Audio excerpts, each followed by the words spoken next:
Hello, it is Lauren Petrovic. I wanted to come and document my explant journey, and the reason being is because when I was looking into and researching all about, taking my implants out, I found it so helpful with all the women that are sharing all their symptoms and, just watching their journey. So I wanted to give back as well and share my journey as well. So just in case there are women out there who, like me, I've had my implants in for 18 years. I never knew a whole heap of things. I never knew that any of the things that were going on in my body were related to breast implant illness. So if this can be an awareness video and help one person, I'll be really, really happy. So I'm going to start with my story. So 18 years ago, I was 21 and I had bought a property and sold it with my with my boyfriend at the time. Sold it, made quite a lot of money, and I wanted to travel. I wanted to travel around the world, and it was my escape. And because I'd made all this money, I also was thinking, you know what? I'm going to get my boobs done when I'm overseas. And the reason being is back then, nobody spoke about having breast implants. It wasn't the thing to do. In fact, it was frowned upon. But I really wanted to do it. And every time I mentioned it to my mum, she would start crying. Why are you changing your body? And now I understand why. But I didn't care because I really wanted them. And the reasons I wanted them was I was extremely flat-chested and there was two incidences. One where I was down at the beach. I'm from Manly Beach, and I used to sunbake topless. And I remember these boys sitting up. I would have been 16, 17, who knows, sitting up on the wall, and their voice carried, and they were deciding. They couldn't decide whether I was a boy or a girl, and that was like shattering to me. And then in my older days, when I was clubbing, I used to have all these people come up to me and ask me if I was a tranny, a transvestite. So I just really, for me, wanted breasts to make me feel more womanly. I wanted to wear dresses. I just wanted to feel womanly. I didn't want to be mistaken as a man, basically. And so that were my reasons for it. Also, I had the money, and also I had a connection in Canada who knew the top doctor there and was willing to look after me. So there you go. So that's why I did it on a whim, went over there. It was, I was really happy with them, to be honest, and I'm still happy with the look and the shape of them now, 18 years on. So personally, I've never really had, so visually, I love them. Like, I never thought I would be here right now. This is the day before my explant. I never thought I'd be here right now about to take them out and remove them and disfigure my body. So anyway, so that's the reason why and how I did it. Now, I want to talk about all the symptoms that I've I might tell you why I've come to the point of explanting my implants, is because I've been following a beautiful girl called Tracy OMalley, who works in the same company as I, and I've been following her journey, and she's had the most, full-on experience with the symptoms that she's experienced from BII, and she was almost dead. She made her own funeral. Like, she wrote out her own funeral, and so it was really full-on, really intense. And so I was watching her story. She did a live on Facebook, and I watched her story, and I was just admired her so much for her bravery and for her putting out her awareness. But at the time, and this was about a year ago, I watched her story and I thought, wow, I'm so lucky that my boobs haven't done that to me. I thought I was the lucky one. And I think I was in a lot of denial because I still then was not wanting to connect all of my symptoms that I've had throughout my life to my boobs, because I didn't want my boobs to go. So I watched her journey. I was really interested and fascinated in it, but I didn't dive deep into the research at that point. And then it came to another, as the universe would have it. I was in an Instagram course with another lady called Angie Lee, and she is 28, I think, and did the same thing, took hers out straight away. And she was talking about how well she felt and her foggy brain had gone and all of this stuff. And I was thinking, wow, if somebody of, 28 is going to do that, then there's got to be more to this. So then I started doing the research. And then when I saw the list of the things that, are associated with breast implant illness. My freaking God. Now, I pretty much had every single one, and I'm going to find them for you guys if I can. So listen to this. So you might be watching and thinking, anyway, I want to list these off so that you can see if you have any of these. Pins and needles. So I get pins and needles all the time. In fact, they were mimicking MS symptoms last year or the year before. I actually thought I had MS. I went to a neurosurgeon. I was losing the feeling in my legs. I had felt like ants crawling all over my skin, restless leg syndrome. I had, I started to get panic attacks. One panic attack in particular, I had a huge one where my lips went all tingly. My body kind of just left itself. I thought I was dying, and I was in a conference actually right at the front row in my business, and I couldn't escape. So I just had to deal with it, and that freaked me out. The doctors, when I went about the MS symptoms, I even spoke to someone else who I knew had MS, and it just seemed exactly, it had all the same symptoms, but there was nothing. I did all the tests and there was nothing. And they put me on Lyrica, which is a depression kind of pill, which I never took. But so it was pretty heavy duty drugs that they were trying to put me on. I've had bleeding, sorry for the too much information, but bleeding for a full month straight, and then bleeding a little bit, and then bleeding for a full month straight. I've had diarrhea for 2 months straight. And this is only just recently. Anyway, I don't know if I should go into all of these, but there's so many. Bleeding from the other end.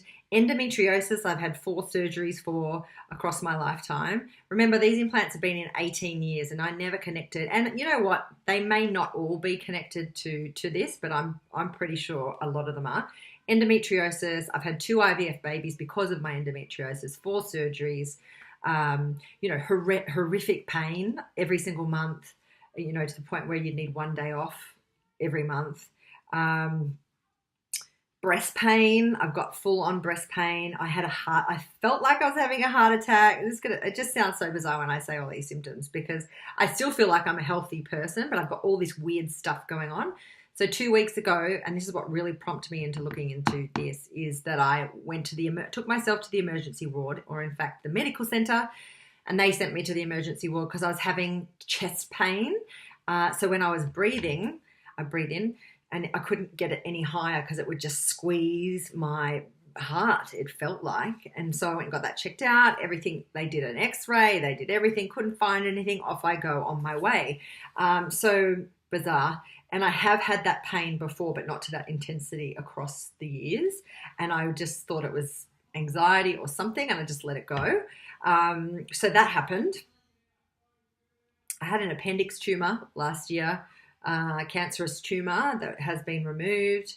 Don't know if that's related, but fatigue, a heap of fatigue. I can hardly walk up to the letterbox without, huffing and puffing. Low libido, electric shocks in my body, up and through my body, numb arms and legs, got that. Bloating, so much bloating. It's not even funny. I look 6 months pregnant after I eat anything. Cramping, stabbing pains, off cycles, frequent peeing. I pee all night. It's like I'm pregnant, but I'm not sleeping well. Suicidal thoughts. I had that once that really shocked me. It just came out of nowhere. And it's really not like me. I'm a really mentally positive person. And so for me to have that was really a bit shocking for me. And obviously I sought help and counseling, and which absolutely helped. But just out of nowhere. So it just makes me think it's a hormonal thing. Huffing and puffing I've already said that. I had a rocket rash once, which sounds really weird. But I ate too much rocket. My whole body just busted out in this rash, which is very, very strange. Memory loss. I've been known Dory for, that's my nickname, Dory. And it's been Dory for however long. But I wonder if that is related. So I'm so excited to see tomorrow if my memory comes back and if I can speak correctly and I can because I always am missing those words, and also in maps when I know how to get from A to B, but for some reason there's a black spot in the middle and I cannot figure it out, which is weird. Weight gain, which I've been able to, help with my nutritional cleansing, but still. and arthritis in all my joints. So there you go. There's the long list, and you may have some of those or none of those or one of those or whatever. But I wanted to list those off because I know when I saw the list of symptoms, and there's more than those. So this breast implant illness can mimic. It can mimic. See, there goes the thought process again. It can mimic Hashimoto's and chronic fatigue and all those autoimmune diseases. So all the symptoms from those, neurologically. So it's really surprising, and it kind of makes sense. Like if you think the silicone in your body for 18 years, I was told I never had to remove them, and now we know that you have to definitely replace or remove them under the 10-year point, and if not 2 years. So I didn't know that. I thought they would be here forever and it would be perfectly fine. However, I actually think one's leaking. So tomorrow I'll find out if it is or not. And so I made a decision pretty quickly when I saw all those things, and I thought, you're joking. And I think I was in denial that maybe, because who wants to go in for surgery? By the way, guys, this surgery has cost triple the amount, $17,000 this is costing, whereas to put them in was only $7,000. So that's not triple, but you know what I mean. So it's pretty much double the amount. So it's a lot of money, and you wouldn't do it if you didn't really believe that there was a connection between the silicone and the symptoms. So anyway, I'm super excited. I'm a little bit nervous. I'm going in tomorrow, but awesome doctor, Dr. Choi in Sydney, and so I'm first up. So we'll see. I am nervous about, I'm actually getting a lift as well. So I'm getting the en blanc, which is they pull out the capsule, they treat it like a cancer, they pull out the capsule, they pull out the implant, and then he is going to make incisions and lift them up because I've breastfed 2 kids with these boobs, and so he's going to make them look a little bit better. So I'm still a little bit vain there, but I think I'll be happier with that. Some people just choose to pull them out and they look fine, but I didn't have any boobs to start with. So yeah, it's going to be interesting to see what's there. And my husband didn't know me. He's only known me with these boobs, so he's not known me before that. So this is going to be really interesting, but also a self-love kind of exercise and just loving me for who I am. And I think about that point anyway. I am at that point. It's not about your body. It's not about that. I do like to look nice. I like to feel good, and I think every woman does. But it certainly doesn't define me at all. And I'm really looking forward to taking on the challenge of just radically loving myself for who I am, regardless of my flaws. So there you go. There's my little day before. And I hope to come to you tomorrow. I won't look as lovely as this because I'll be in my bandages and drains and what have you. But I'll come tomorrow and let you know how I'm feeling and post that up. So any questions, I'd be happy to help. Pop them down below. And I hope that was useful to somebody. And I hope to come back with an amazing video that, I'm so happy I can, tell you that another thing, my eyes, I've always had red eyes that look like I'm crying or in any conference or whatever, lots of red eyes. So lots of ladies have before and afters of their eyes. So I'm going to do that and make sure I can see the difference and see if there is any difference, and directly after. So also the group that I've been loving is the Australian Breast Implant Illness Australian one. It's got about 4,000 people in it. It's really, really lovely. So much support. So many amazing women in it. And so I highly recommend having a look at that. I'll pop that link in below as well if you'd like. And I'm also going to put in, I'm not scientifically minded, but I do love to research. I have done my due diligence. I've looked at everything. I will pop that in as well down the bottom so you can do your own research on breast implant illness and decide whether you need an explant or not. So, or not to get breast implants at all. I would implore you not to do that. Please, please, please. If I could give myself, my 21-year-old self, any advice, it would be to love yourself unconditionally, and you certainly do not need these implants to make you any more of a woman because you're already womanly enough. So there you go. Signing off for today. Bye.